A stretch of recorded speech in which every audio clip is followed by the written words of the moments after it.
ang secret sa harmony is seeing the disharmony first.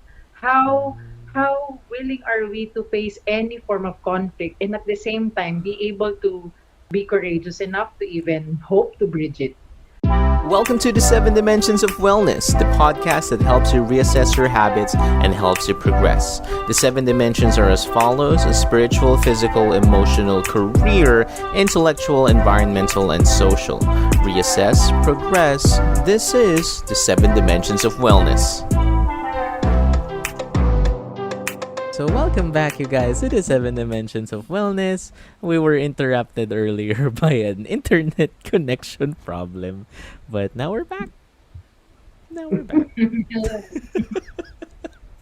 back. Okay, so yes, we are still in the final episode of the Seven Dimensions of Wellness. We're talking about social, and it's all about maintaining healthy relationships. So earlier, we were able to talk about effective ways to express appreciation and gratitude, and some ways for you to receive those appreciations and gratitudes from other people as well. And now we can answer the next question, which is open for everyone. Now, what do you guys think? What role does forgiveness play in maintaining a healthy relationship? Okay. Simulan ko na lang, pero for sure everyone has their own experience. Una, napag-usapan natin yung forgiveness of the self. But it doesn't also end there. I mentioned din kanina ni El na I think na napapansin natin na when we forgive ourselves, doon natin may experience yung true forgiveness for another. So, hindi naman namin sinasabi na wala na, hindi na dinidiscount na natin yung forgiveness towards other people, towards the people we have in our relationships, may it be friends, family, romantic partners in our relationships, even colleagues in our work, everyone in our lives. Pero, tinatry lang natin hanapin yung holistic way of doing it. When we jump into forgiving others per se, without valuing yung self-forgiveness, hindi siya nasusustain in a sense na pwede magpalit yung muka or tingin natin na forgive na natin yung isang taong na yun, pero when they come back in our lives and do something, biglang ang dami mo ng listahang ibabalik. So parang, forgive, akala ko ba na forgive na? And it happens in many types of relationships. Walang, hindi lang siya sa romantic relationships, hindi lang siya sa family. Ganon yung nangyayari in any form of relationship. But when we forgive ourselves, actually ang napapansin din namin in our experience, na when we start to forgive other people, or even if, let's say, hindi rin hiningi yung, parang hindi naman nag-apologize, alam mo yun, hindi nag-apologize yung someone, or hindi naman nag-ask ng forgiveness, natural yung forgiveness dun sa ibang tao, kasi naintindihan ko na kung bakit ako nagalit, naintindihan ko na bakit ko ulit natanggap, anong aspect of me, anong part in me that got hurt, and am I able to nurture that back without being dependent on external or someone else to give that comfort sa akin. Na nung nagawa ko yun, naintindihan ko yung sarili ko, natural na naintindihan ko kung bakit, kung saan probably nanggagaling yung ibang tao. Na meron din siyang pinanggagalingan. I may not know exactly what that is, but by discovering kung ano, saan ako nanggagaling dun sa conflict energy na yun, now I can realize na, okay, meron din siyang pinanggagalingan. But the person has a choice. The person has a choice to hindi ko rin siya i-oblige. Hindi ko rin siya i-force. Na, o sige, kailangan meron tayong healthy, quote-unquote, relationship. We have to forgive each other. Yung parang sa culture ng bata, pag nag-away yung magkakapatid, forgive mo si ate, forgive mo si Toto. May Toto ba dito?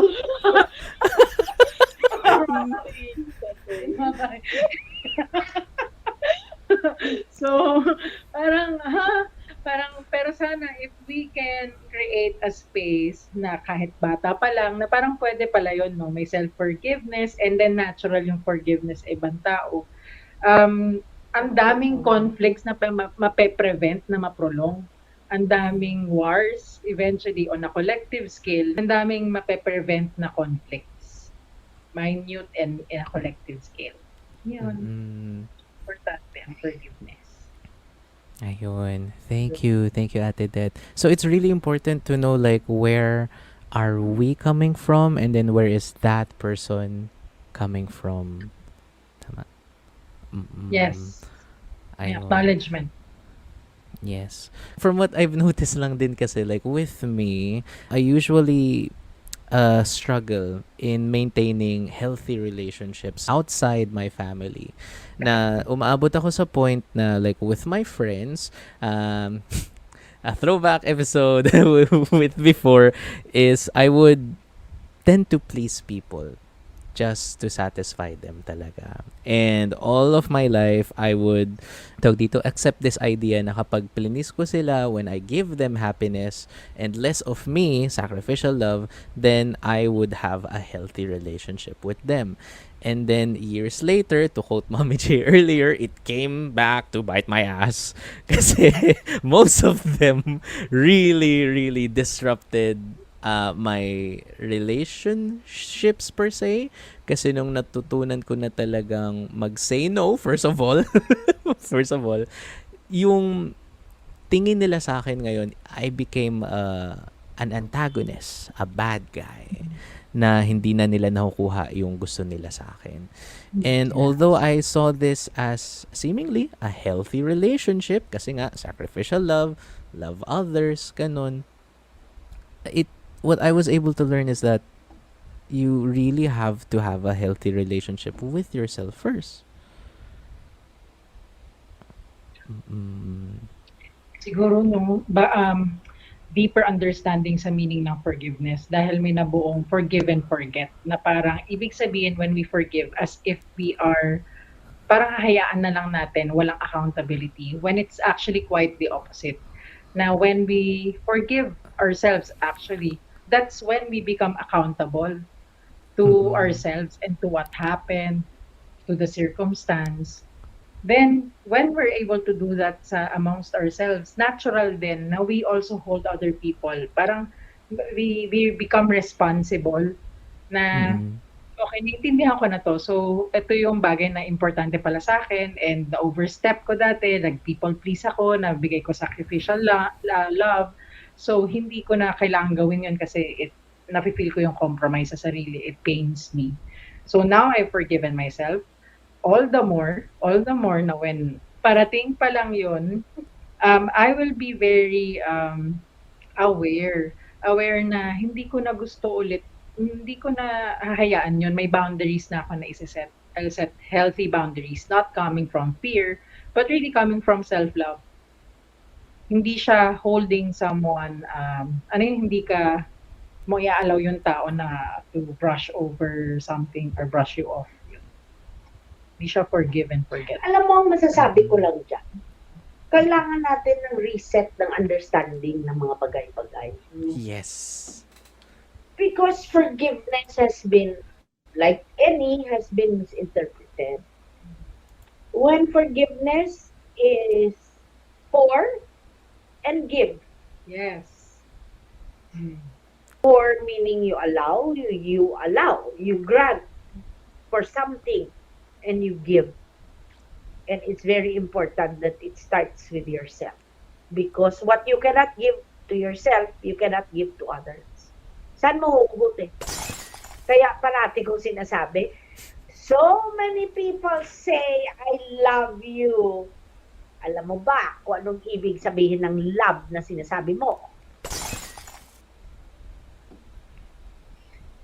Kung ang love na sinasabi natin is based on, sige, ako ang tama, ikaw mali. So, medyo kailangan mag-reset tayo ng konti dun sa mga meaning natin. Sa mga meaning. Like, example sa forgiveness, like sa family kasi namin, pag sinabing forgiveness, parang, nung maliit kami, embrace each other. Sorry sa isa't isa. Tapos, sige na, sorry na, tapos babay. Tapos minsan, ikukulong pa kami sa isang kwarto para lang hindi kayo mag-ayos dyan. Hindi kayo mag-ano.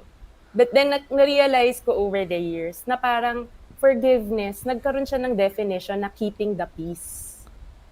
Pero parang iniisip ko parang keeping the peace ng iba. Parang para lang hindi na nakikita yung conflict ng ng dalawang tao. So, nagkakaroon tuloy ng parang years na later na lang na let's say, pag kami ng brother ko mag-usap, parang, uy, hindi na natin napag-usapan yung part na yun kasi we never, forgiveness to us does not involve conversation. Eh. Parang ano lang, parang, uy, okay na, sige na, pabayaan na natin. So parang, ang ganda lang rin ng deeper understanding of forgiveness. What does it really mean in as far as creating not just healthy relationships, tama si Des, parang sustaining relationships na meron siyang kasamang accountability, conversation, recognition, tsaka awareness. Parang may freedom kasi after when that happens, no? Pag nagkakaroon ng ganong conversation. So parang wala lang, naisip ko lang na forgiveness is not just keeping the peace of others, parang keeping also our own peace and be able to free ourselves. Na kasi people pleaser, alam mo yung Jerome na people pleaser talaga. Minsan sasabihin ko, ako na lang magsasorry para tapos na. Minsan kahit di ko naman kasalanan. So parang nagkakaroon ng ganong, naiiba yung dynamic ng relationship din pala. Depende sa definition mo ng kung ano ba yung pag-forgive. Yun lang po. I agree. For me naman, may kanya-kanya kasi talaga ng levels of forgiveness also eh. Mahirap yung hindi natin, ewan ko sa akin lang, hindi ko pwedeng i-downplay yung bakit nga ba hindi mapatawad ng isang taong to. Yes. Like, hindi ko siya pwede i-judge kasi talagang malalim talaga sa kanya yung nagawa. May violence talagang nangyari. Babalik ako dun sa na parang we are the author of our own life. Hindi natin makokontrol kung ano yung mga nangyayari. Pero but we can control sa sarili natin paano tayo magre-respond sa nangyari. That we can control. So parang kung ganun, we have a choice. Dahil meron tayong acknowledgement and awareness na meron tayong power to choose, we can choose to let go of our resentment that's keeping us from forgiving this person. So parang that in itself is an awareness of, teka, kahit ganyang kalalim yung pinaghugutan ko niyan, kahit ganyan kabigat yung nangyari sa akin, okay na ako, papatawarin na kita. Kasi sa totoo lang, hindi yan para sa'yo para sa akin. Mabigat na kasi, sobrang bigat na nang binibit-bit kong resentment sa'yo, hindi ko na kaya. I want to move on. Yes, it affects another person. Kung ano, like, kung pinapatawad mo siya, wala naman sa kanya yun eh. Yes, pwedeng meron. Pero pwedeng malaman niya, pwedeng hindi niya malaman. Pero for you, on your own, for me, I mean sa akin lang, pag nagpatawad ako, ibig sabihin nun, pinapalaya na kita. Ang pinapalaya ako ay yung sarili ko. Dun sa pagbit-bit nung galit ko sa kanya. Yes. Parang ganun. Pero totoo yan mahirap talaga husgahan ang forgiveness. Because hindi mo alam yung lalim nung sakit that was inflicted. Say rape. Or pinatay ng tao, ang magulang mo. You know, it's very hard. It's very hard. We have to be compassionate in that part. At the end of the day, though, malaman lang nila na it's not for another person. It's really for the self first and foremost. Sa akin naman, feeling ko na lalagay tayo sa ganung relationship na may pattern o may dynamic para ma-realize natin kung ano pa yung mga, kasi nagkaka-conflict dalawang tao yan or many, di ba? So para ma-realize rin natin kung ano pa yung kailangan ng aspect ng sarili natin na mapatawad and matanggap muna and mapatawad. Para ma-release tayo dun sa dynamic. Then eventually, pupunta din tayo sa point kasi na na kung gaano kalalim mo napatawad yung sarili mo, din kalawak yung pang tao. Ayun, yun lang. Tama. Grabe talaga si Anne. With the lines. Agreed. Kasi naalala ko bigla, Ate Ann, no, dun sa sinabi mo. Kasi from our episode, I was really moved. Kasi before we ended it, you thank your ex. Diba? And that takes courage. That really takes courage, Ate Ann. Kasi one of the challenges that I have personally experienced na talagang okay, gusto ko ng harmonious relationships. Wow, okay tayo. Pero one of the challenges talaga is conflict management eh. Like, saan ka lulugar, kailan mo sasabihin to. So, papasok na naman dun yung one, timing. Pangalawa, yung authentic self mo. 3, yung ego mo. Kasi ano ba, are you speaking your truth or yung ego mo ba? Or are you speaking it out of love or like out of your wound? So, parang ang dami palang aspects. Ang dami palang aspects. Ano ba yan? Alam mo yun? So, one can only dream na, okay, wow, may harmonious relationship tayo. So, parang, dami palang kailangan gawin. Ayan, so, grabe, kaya kanina naalala mo, nagsa-start tayo na we're talking about the harmony and how we are doing it and now how we are having this harmonious relationship. But at the same time, we're telling people and reminding people na hindi madali bago kami umabot sa ganito. And even in this stage wherein we're very appreciative of our own uniqueness, may harmonious synchronicities kami, meron kaming disharmony na una parang okay, sabi nga niyan, minsan dalawa mawawala, may kailangan kasi na pagdaanan or ito yung focus ng isa, washing machine, nababasag yung isa, healing process always. Pero again, ang secret sa harmony is seeing the disharmony first. How willing are we to face any form of conflict and at the same time be able to be courageous enough to even hope to bridge it? Anong gaps? Titignan natin yung gaps where walang bridge. Hindi yung puro bridge tayo ng bridge ng anong binibridge natin or parang anong relationship ba yung tinatry natin i-connect. So, yun. May dadagdag ako.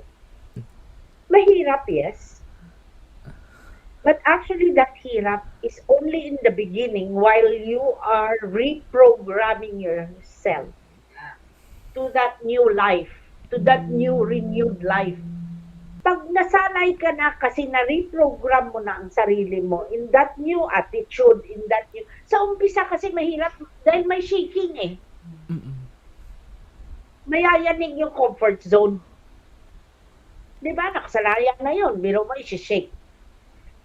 Pero pag na-shake, nag-crumble, na-distract, at pumasok ang bago, eventually, it becomes easy because it becomes your new way of life.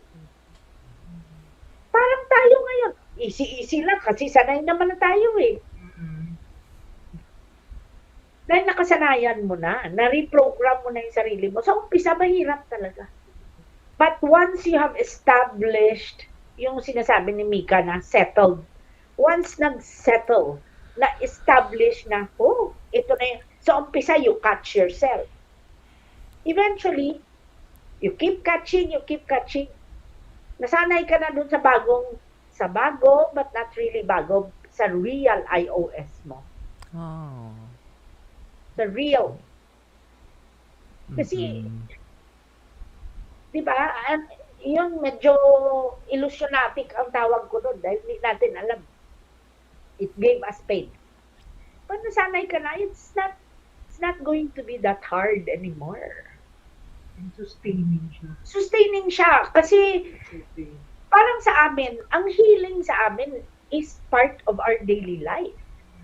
It's like just saying, ay, mag-almusal ako today. We meet something, ay, shit, kailangan ko i-heal to. Patawarin ko sarili. Nagiging habit na wala na. way of life. Way of life mo na eh. So pag nandun ka, parang ano ba talaga yung mas mahirap? Yung ikot ng ikot ka dun sa balik-balik ka na life na Yes. or yung sustainable na type. Harapin mo ngayon pero sustainable naman yung result. Ang sustainable kasi, tuloy-tuloy ang improvement niyan. Grabe. The evolution is sustained, tuloy-tuloy. Magugulat ka na lang sa mga bago nang, ito ba? Minsan, we pinch ourselves. Reality ba ba to? Bakit? Andito na tayo. Sabi ko kay Dad kaninang madaling araw, sabi ko, pakisabi nga sa akin kung buhay pa ako o hindi. Sabi niya, hindi ko rin alam. Hindi ko rin alam.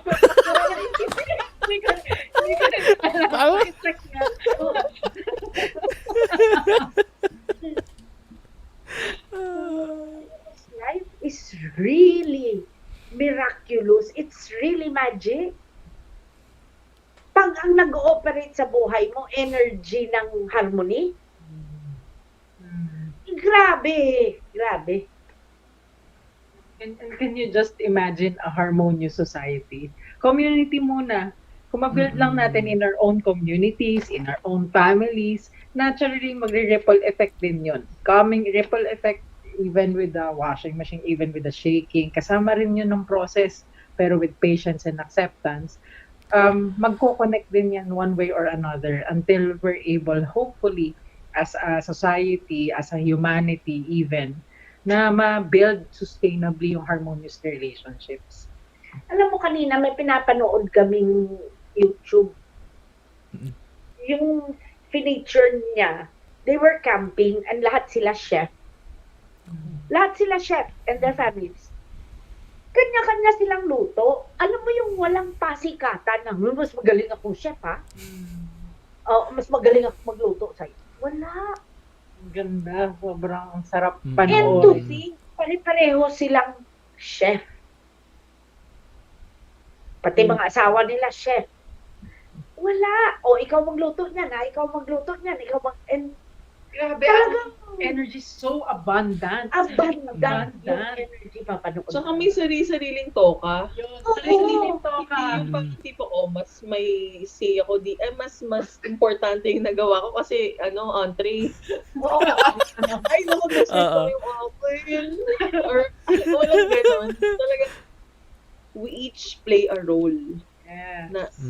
na vital sa kabuuan.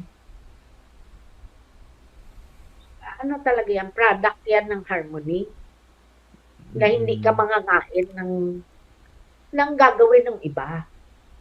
Kasi may sarili kang iyo eh. Di yun doon ka sa iyo. Wala nang kainan eh. Alam naman natin the world now, dog eat dog. Nakakapagod yun. Yun. Kaya, hindi mo talaga siya yung forgiveness, kumbaga, mabalik lang. Oo. Yes. Circle back. hindi siya sinasabi sa utak. Oo. Ano siya, you do it, it's a process. You allow yourself to experience the process. Ashley Ayun. naman daw. Actually, thank you sa pag-circle back kasi naglalag ako. Wala na ako naiintindihan sa usapan. Parang nasa na tayo. Mabalik sa forgiveness. I'm not sure if na-share na to kanina, although siguro energetically speaking na lang. So, naalala ko yung sinabi ni Mika kanina na when you forgive, yung bigat na let go mo. And energetically speaking, pag once na let go mo na yung baggage through forgiveness, in turn, yung na-attract mong relationships moving forward are healthier ones na. Parang, so, parang natataas mo yung vibration mo, di ba? Yung frequency. Therefore, moving forward, hindi ka na, less likely ka nang babalik sa pattern mo of attracting those old kinds of relationships na yung dati mong na-attract. So, yun. Ayan. May kasabihan. If you want to check your vibration for the day, look into the people that you talk to. And look into yourself on how you relate to them. O nga, baka umabot tayong basag.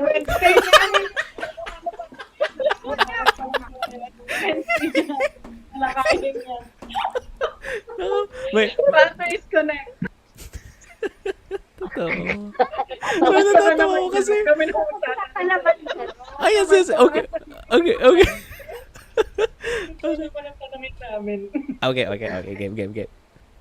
Kumusta ka naman sa mga naririnig mo ngayon?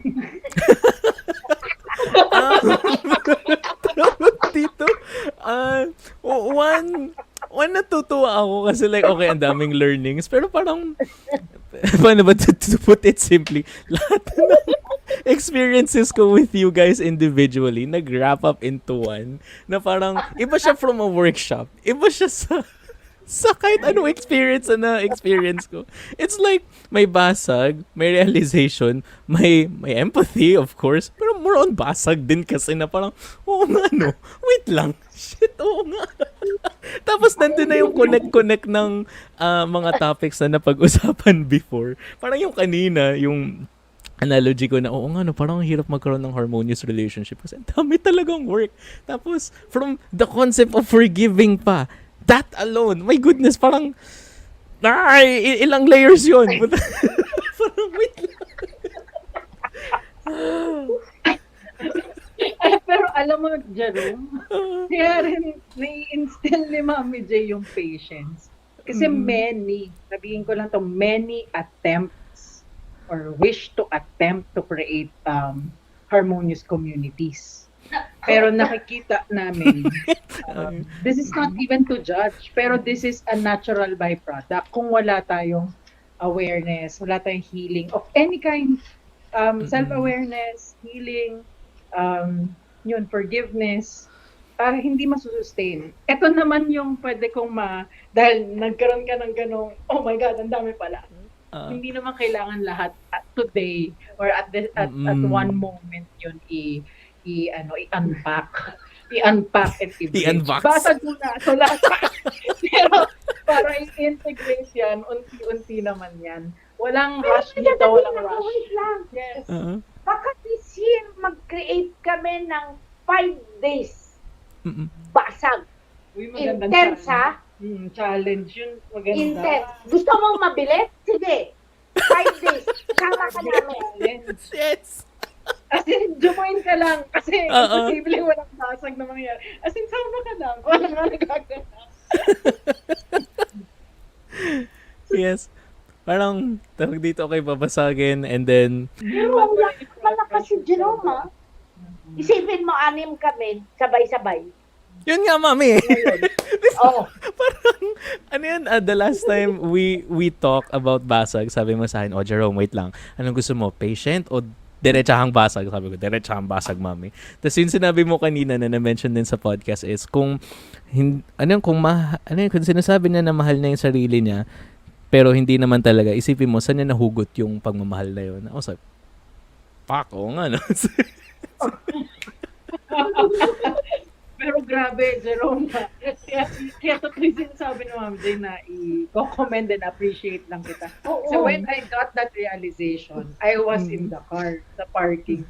I was in a different relationship back then. As in, tapos sabi ko, shit, kung wala akong self-love, ano tong ginagawa ko sa buhay ko? Ang dami kong hindi mahal sa sarili ko.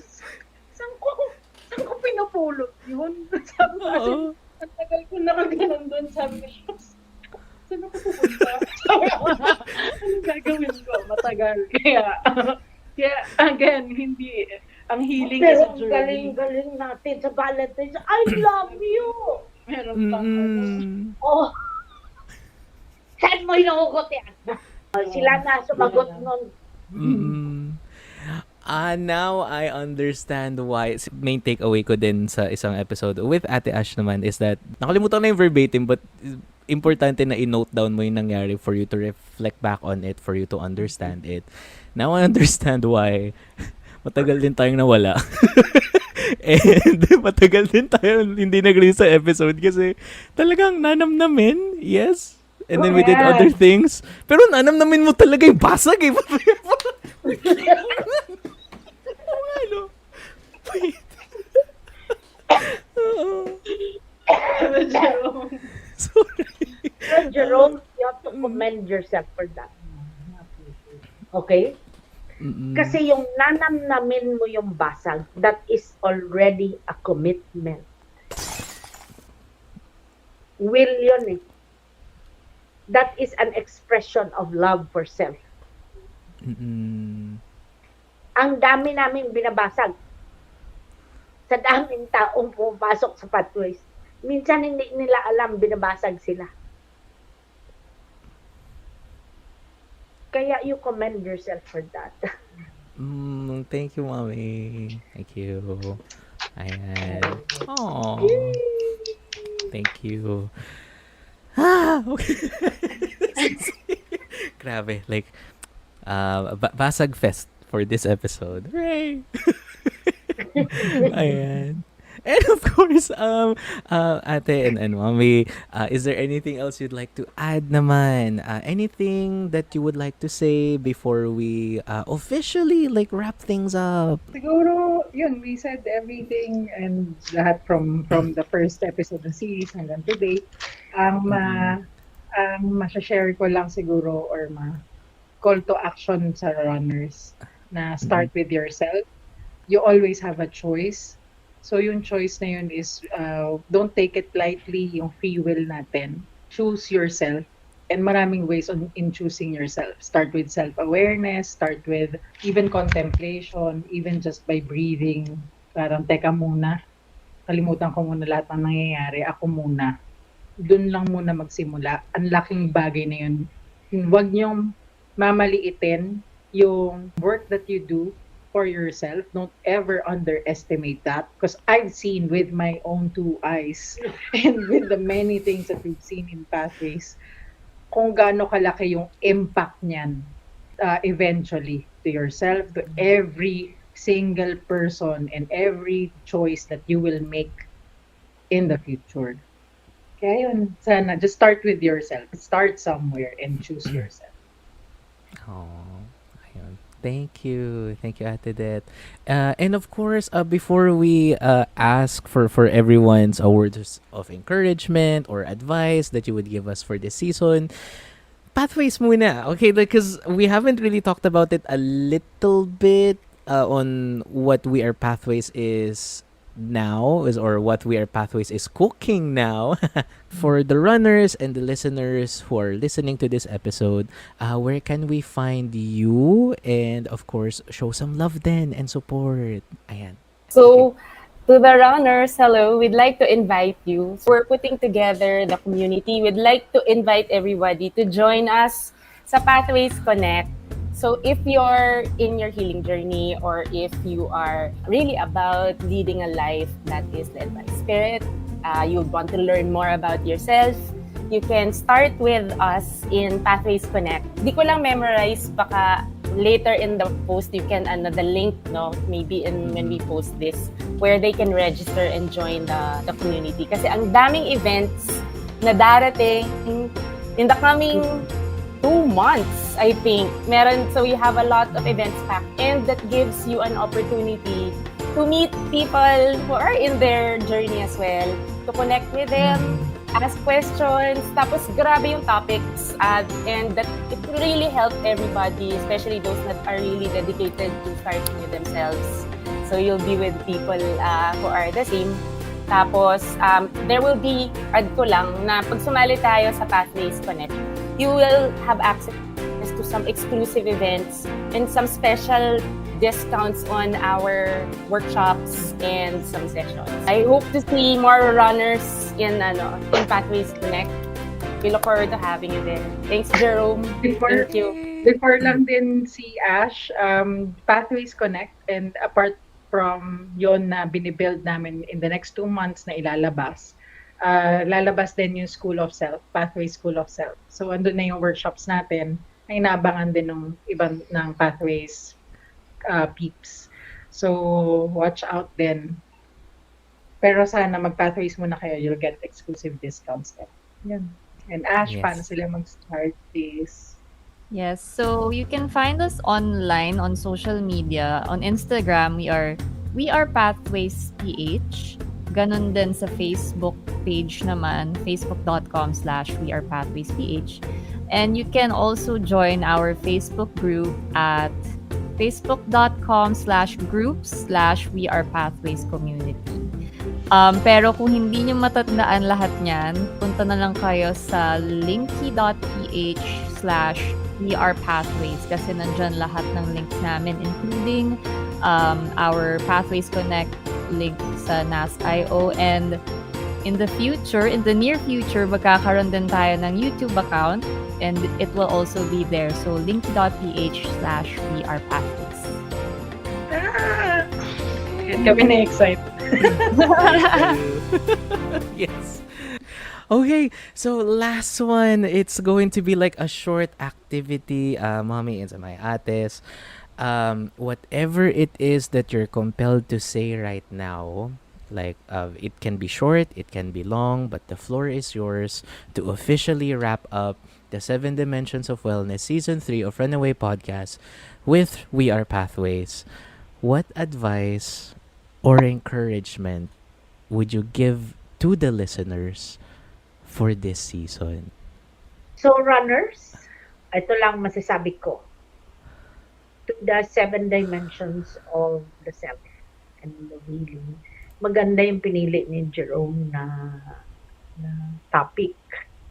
It also signifies the 7 dimensions of self and the 7 dimensions of areas in our emotional quotient na kailangan natin matutunan. So, ang masasabi ko lang, may buhay na masarap, pero tayo lang din ang gagawa. No? And it takes each one's will and commitment that will bring us there. Mahirap sa umpisa. Kahit naman anong bagay, mahirap, di ba? Pero later on, you will breathe. Hinihinga. Pwede nang aabot ka dun sa hinihinga mo na lang. Yes.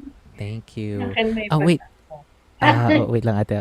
Very, very quickly. May nalaman akong features sa StreamYard. Okay yun. Thank you, Mommy, kasi ikaw din yung nasa gitna. But check this out. Hold on. Oh, no. Ta-da! Wait. I can specifically put people on the spotlight. Yay! Okay, yes! Okay, wait. Okay, sorry. I was reading into it. Okay. Ayan, okay. So, go at that. Cute mo. Okay. Ayun, so to runners, ang siguro masasabi ko lang din, there's always hope. Even if tingin natin we are going through the darkest of times, merong hope. Just wait and allow it to be revealed. Hang on. And also maybe just ask for help. Minsan hindi na natin alam kung kanino, pero even just by silently you call it praying, mantra, meditating, and say, I surrender, I do not know now, I cannot see where I am and where I'm going, but show me, and see how powerful that is. All right. Okay. Thank you, Ate Ded. Okay. Who's next? Ako muna Okay. siguro. Okay. Go. Singit lang. Ta-da! Okay. Hindi, para sa akin naman more on, for the runners, you're not alone. You are not alone. You're just alone dun sa prison na ginawa mo for yourself. And there's a way out of that. We know because we did it. And through healing, na nakita namin na may way out pala of the prison that we made for ourselves. So parang, for me, it takes, siguro umpisa is being honest with yourself. Na hindi ko na pala kaya, mabigat na pala talaga. Madilim pala talaga dito, ayoko na pala dito. being honest with yourself paves a way for you to ask for help, to accept na kailangan ko na pala talaga ng tulong. Baka pwedeng patulong. Yun lang. Eh, nandito kami if kailangan nyo ng tulong, mentorship, kung ano man. Through Jerome. Yes, yay! Eh.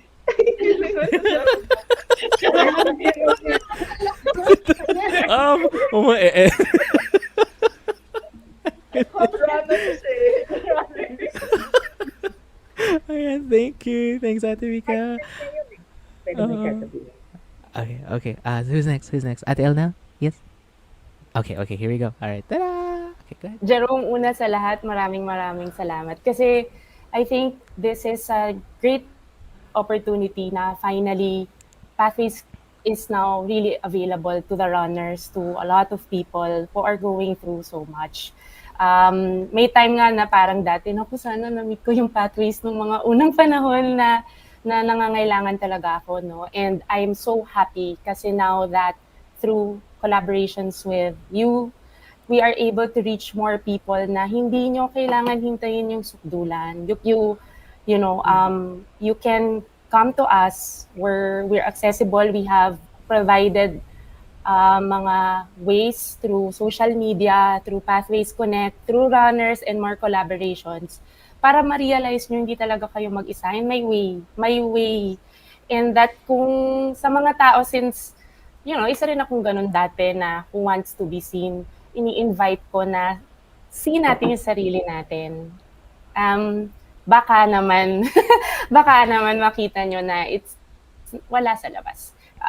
Sa totoo, nasa loob, and hanggang umabot sa point that we are able to see what's really unique about us. Yun, excited kami na abutin yung journey na yun with you guys. My way, and we hope to see more of you sa marami pang events, episodes, or call us. Pwede, yun, andito lang kami. Thank you. Yay. Thanks, Jerome. Thank you, Ate Thank you. Okay. Next one. Who? Okay. Wait. Sino pa ba? Ate Ash, Ate Ann. Who? Okay, go Ate. Who? Wait. Sino? Okay, ako na. Okay, go Ate Ash. Ikaw na si Ate Ann. Okay, ikaw na. Okay. So, actually, really short lang siguro yung sa akin. Always trust that you are on the right path. Wherever you are right now, it's really the path that you are meant to be on. Always trust in timing. Yes. Oh, kasi syempre parang when you look back on the things that you've gone through, you will realize din na kung bakit lahat niyan nangyari sa'yo eh. It all led you to where you are right now. So always remember that, especially when you're pag you're experiencing or when you're in your darkest moments. I know it's really hard to see that while you're in that dark moment, pero always remember that there's really light at the end of the tunnel. Kahit cliche pakinggan, there really is, and you will see the purpose of everything very soon, sooner than you think. Yun. Yes. Yeah, thank you, Ate Ash. And of course, Ate Ann, let's go. I rather, sa akin siguro be open in learning and in trying, kasi doon tayo matututo and doon tayo mag-evolve. And kung kailangan natin ng space, no, na walang judgment, and kailangan natin ng support, andito lagi yung Pathways. Tapos also, ang ganda talaga ng buhay. Sometimes we just have to be open and willing to parang surrender din sa higher power, kay God, para makita natin yung beauty ng buhay and yung beauty ni God. Kasi magugulat kayo minsan pag nag-surrender kayo, grabe niya ka-faithful, and talagang miracles yung pwedeng mangyari. Ayun. So, thank you. Jerome, may I say something to the runners? Okay. To all the runners who may seemingly think that they are not yet in the dark right now, ang masasabi ko lang, run, but run back to yourself. Huwag mo nang hintayin na abutin mo pa yung dilim. Yun lang.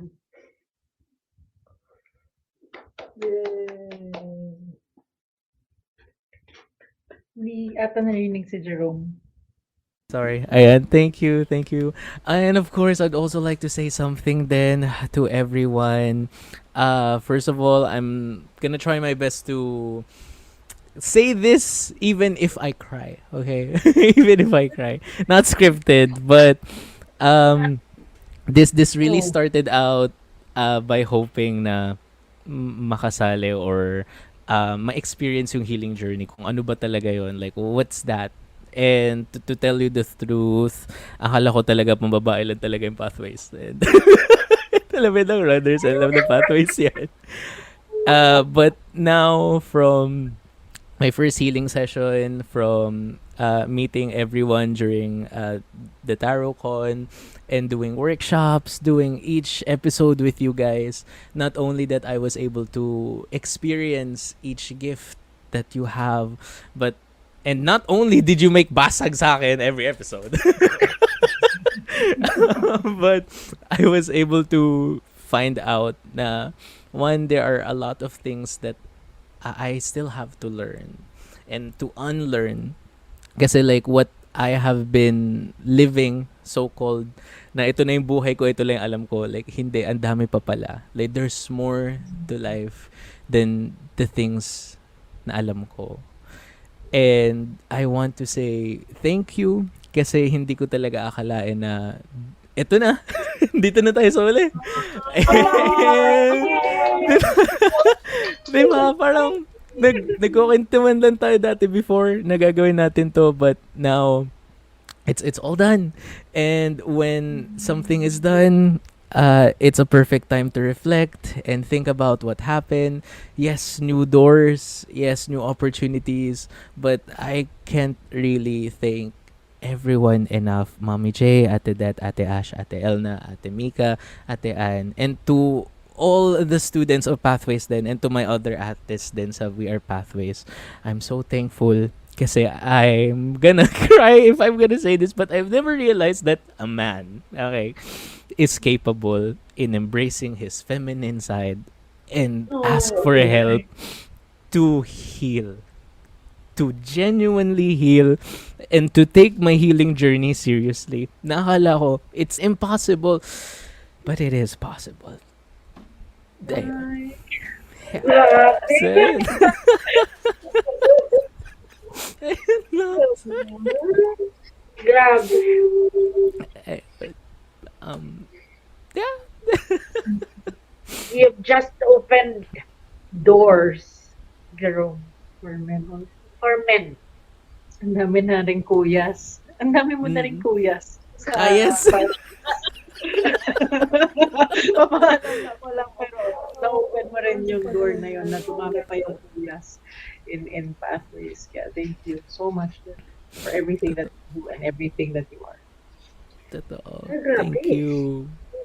Grabe din ang nabigay mo. We learned a lot from you too.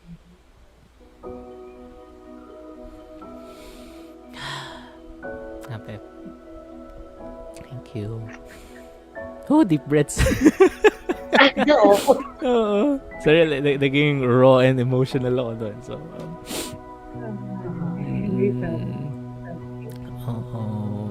Ayun. Yeah. Remember, what you do for yourself, you do for others. Yes. Agreed. Okay, so runners to the We Are Pathways community, thank you so much for tuning in. This has been the 7 Dimensions of Wellness Season 3 of Runaway Podcast and We Are Pathways community. Just remember the 7 Dimensions of Wellness: spiritual, physical, emotional, career, intellectual, environmental, and social. If you put all the first letters of those words together, it will spell out species. And each season, we're striving to become a better species, a better version of ourselves. So runners, and to the We Are Pathways community, subscribe to the podcast, share the podcast, run away with Runaway Podcast. We'll see you very soon. Bye-bye. And that's it for this episode. If you'd like to support the podcast, follow us on Facebook, Instagram, YouTube, and TikTok at Runaway Podcast. Subscribe to the podcast, share the podcast, run away with Runaway Podcast.